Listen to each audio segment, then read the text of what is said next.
बोले दूसरा बोले से भी बढ़िया है। वो क्या है? बोले वो भी सुनो। सत्य त्रेता द्वापर में एक नियम और था। कौन सा नियम? ये था इस जन्म में करो और इस जन्म का फल तुम्हें अगले जन्म में मिलेगा।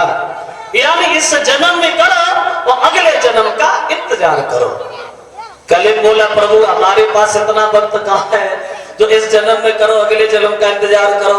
बोले नहीं, अभी करो, अभी भरो, ताकि बाद ही मरो और ता से पहले मत करो। जो कुछ है वही है। और बताओ। बोले और क्या? बोले तीसरा गुण और अच्छा है। क्या है? बोले सुनो। पहले एक बात और, अगर तुमने किसी के प्रति मन में कोई भी गलत बात सोची कोई, तो वो मन सा पाप लग गया। यानी सोचना भी पाप था। कल कहने लगा प्रभु हमारे यहाँ कोई पाप आप है ही नहीं। मतलब जब तक तुम खुले तौर अपने मुंह से किसी की बुराई नहीं करोगे तब तक कोई पाप लग ही नहीं पाएगा महाराज। और बोला समीर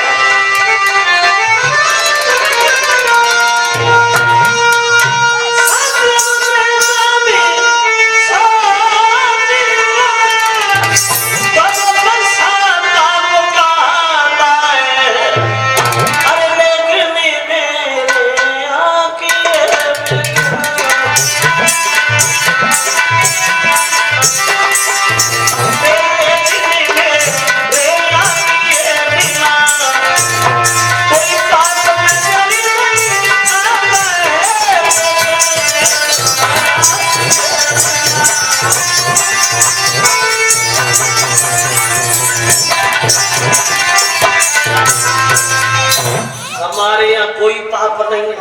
जब तक तुम कोई गलत का बात बोलोगे नहीं तब तक पाप नहीं लगेगा। और बात ये भी है महाराज, लोग खुद तो उल्टा काम करते हैं, दोष गले पर रख देते कि कल हुए।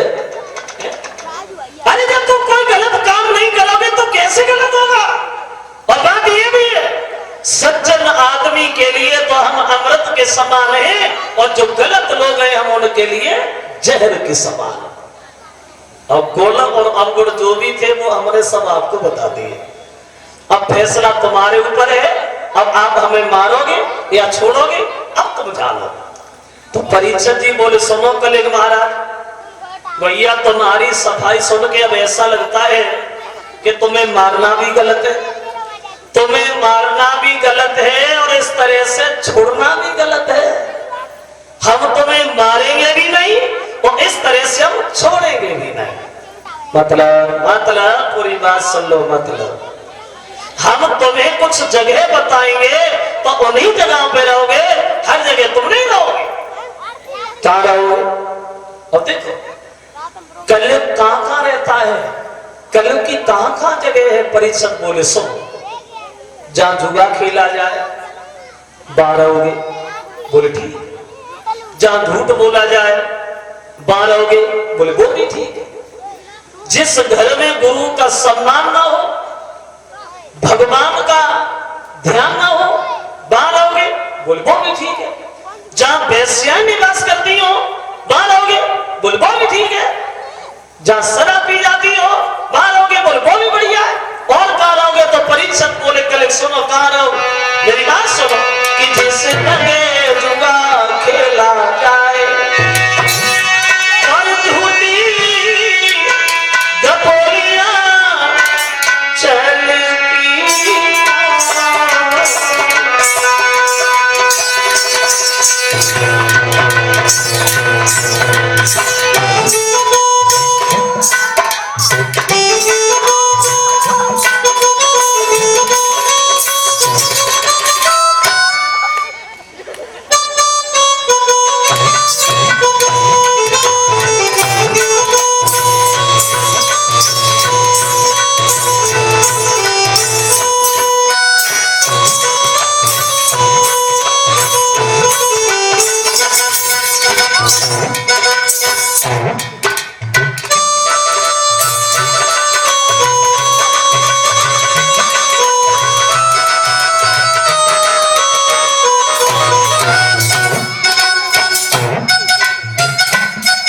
ये जगह हम तुम्हें नियुक्त कर रहे हैं कलिक महाराज। ये सब जगह तुम्हारे लिए है। और परीक्षा समझाते हुए बोले कभी से सुनो,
ये सब जगह हम तुम्हें दे रहे कलिग महाराज, ये सब जगह तुम्हारे लिए है।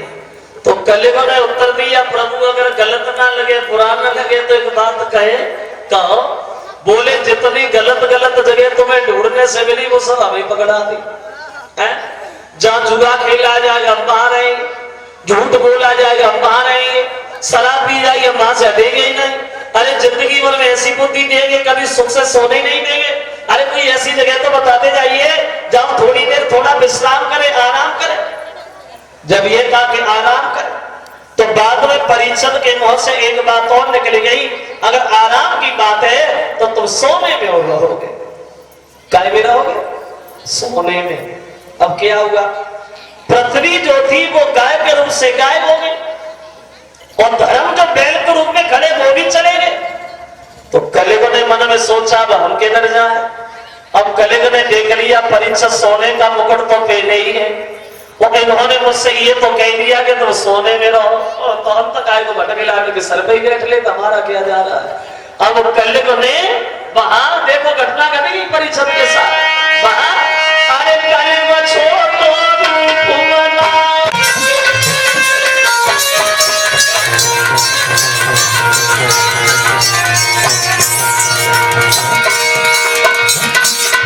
परीक्षक के सर पे सवार,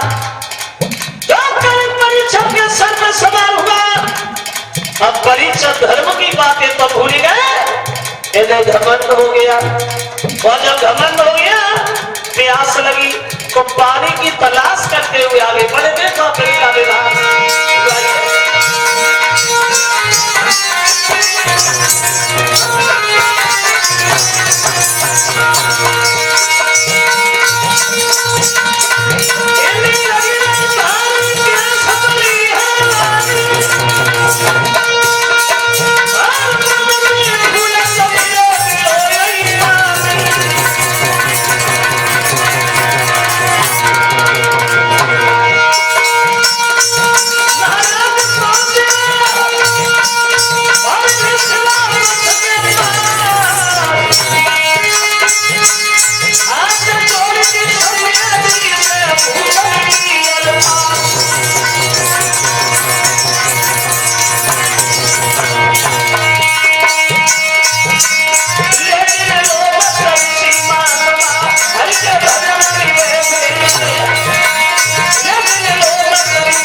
परिषद के सवार हो गया।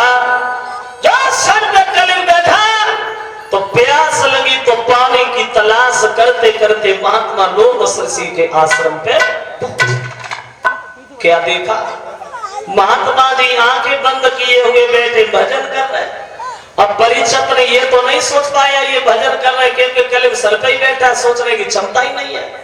अब परीक्षित के दिल में एक दूसरी बात आई, मन में सोचा लगता है इस महात्मा ने हमें देख के आंखें बंद की है, इस महात्मा ने मेरा पान किया है।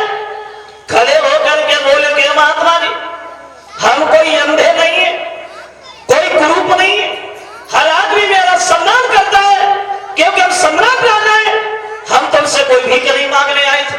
अरे प्यास लगी तो पानी खोजते खोजते चले आए, लेकिन तुमने हमें देख के आंखें बंद की है, तुमने मेरा अपमान किया तो अब हम तुम्हारा सम्मान कैसे करेंगे? हम भी तो अपमान करना अच्छी तरह से जानते हैं। अब खड़े खड़े परीक्षण की मन में सोच रहे हैं दरवाजे में, अरे मानन आए बोले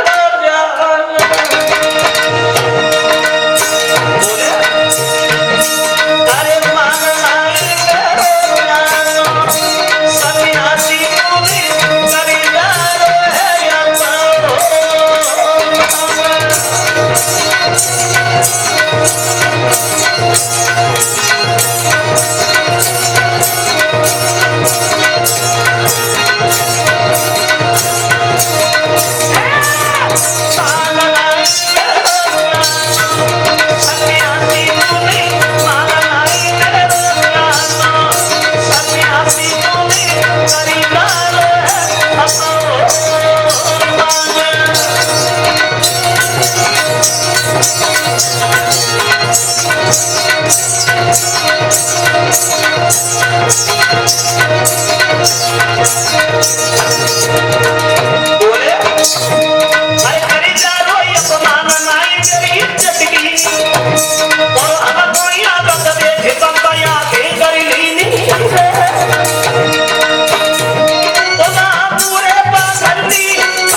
तुमने हमारा अपमान किया महात्मा, तो अब हम तुम्हारा सम्मान नहीं करेंगे, अपमान अच्छी तरह से करना जानते।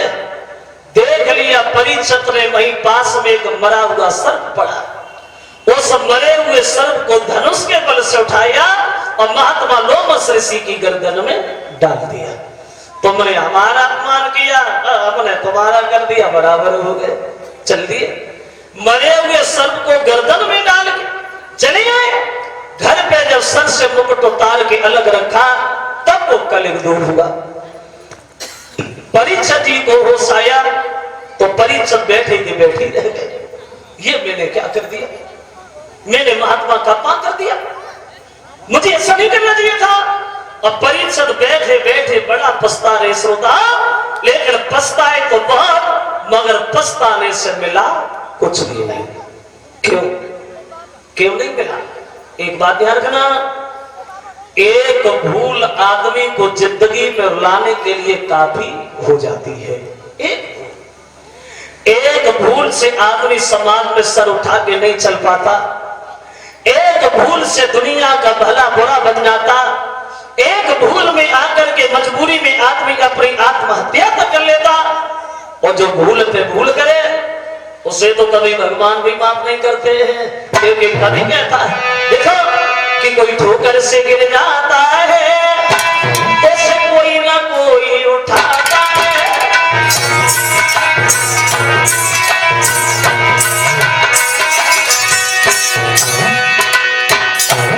जरा गौर करें, चलते चलते अगर किसी का पैर फिसल जाए, कोई गिर जाए तो देखने वाले को तरस आता है, उसे भाग के उठा लेता है, भैया कहीं चोट तो नहीं लगी। लेकिन कोई ठोकर से गिर जाता है उसे कोई ना कोई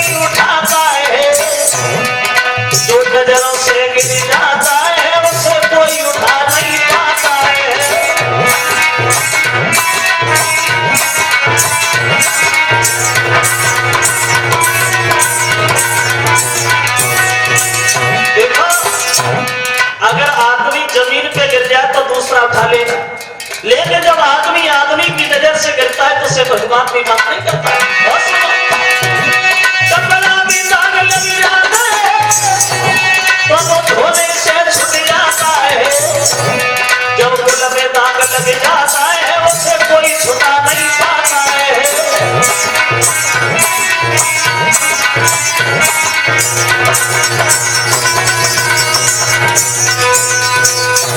परीक्षा जी पछताए तो ज्यादा, लेकिन पछताने से मामला कुछ भी नहीं, क्योंकि तब तक श्रृंगी ऋषि को ये खबर मिली है कि परीक्षित ने तो बड़ा गलत काम कर दिया, महात्मा का अपमान कर दिया, सर्प गर्दन में डाल दिया। तो उनसे ये दृश्य नहीं देखा गया। कमंडल हाथ लिया और जल लेकर के परीक्षित जी को श्राप दे दिया। सोना महाराज, जिस दौलत के घमंड में फंस करके तुम महात्मा का सम्मान करना भूली, जिस दौलत के घमंड में आकर के सारी मर्यादा की दीवार तो भूल गए, इस मरे हुए सर्प को मरा समझ करके गर्दन में डाल तो गए हो। ये सर्प समाज की नजरों में तो मरा, लेकिन ये सर्प नहीं मरेगा। ये सर्प आज के 7वें दिन जिंदा होगा और तुम जहां मिलोगे वही तुम्हें डसरेगा, जिससे तुम्हारी मौत हो जाएगी। ये श्राप दे दिया, ये तक्षक नाग तुम्हें डसेगा जिससे तुम मारे जाओगे। और वो सर्प गर्दन से निकाल करके दूर फेंक दिया। आंखें खोलो, जिसने तुम्हारा अपमान किया मैंने उसे श्राप दिया। परीक्षित आज के 7वें दिन दुनिया में नहीं रहे। तो महात्मा लोमस बोले, बेटा तुझसे तो ये भूल हो गई, इसमें परीक्षित का दोष नहीं था, वो तो महात्मा जैसा राजा है, दोषी तो वो था जो उसके सर पे बैठा था। अब ये श्राप वापस तो नहीं होगा, पुत्र एक काम करो, तो परीक्षित को खबर भेज दो, हो सकता है अपने बचने के लिए कोई ना कोई उपाय ढूंढ ले।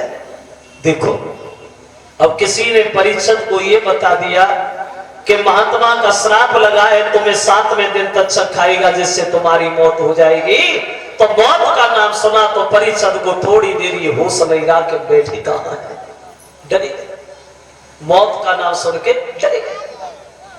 तो एक बात ध्यान रखना, वैसे मौत से तो सभी डरते हैं, मौत से सब डरते हैं। अगर मरने से पहले किसी को ये पता चल जाए कि तुम उस दिन मर जाओगे, फलानी तारीख को मर जाओगे, तो ना रोटी अच्छी लगती है ना नींद ही आती है। मौत से सब डरते हैं, लेकिन मौत किसी से नहीं डरती। भगवान ने 2 चीजें ऐसी बनाई दुनिया में जो हर आदमी से बड़ा प्यार करती है। 2 चीज कौन सी? एक मौत और एक बुढ़ापा। ये बहुत मानते हैं लोग, इन्हें ठुकराते हैं, ये कभी ना आए, लेकिन ये आते हैं। ये जानते हैं तो कौन से गांव में हो, कौन से मोहल्ला में हो, कौन सी गली में हो, कौन से मकान में हो, कौन से कमरा में हो, कमरों में कौन सी जगह हो, ढूंढ लेते हैं। वो आते हैं तो छोड़ के जाते नहीं, अपने साथ ही ले जाते। क्या चलो काय को घेरा लगा मेरा मतलब मौत और बुढ़ापा। और बुढ़ापे से बचने के लिए आदमी क्या नहीं करता, सब कुछ करता। देखा कि थोड़े बाल सफेद भय, डाई कराया, कहां बूढ़े, लेकिन पीछा नहीं छूटा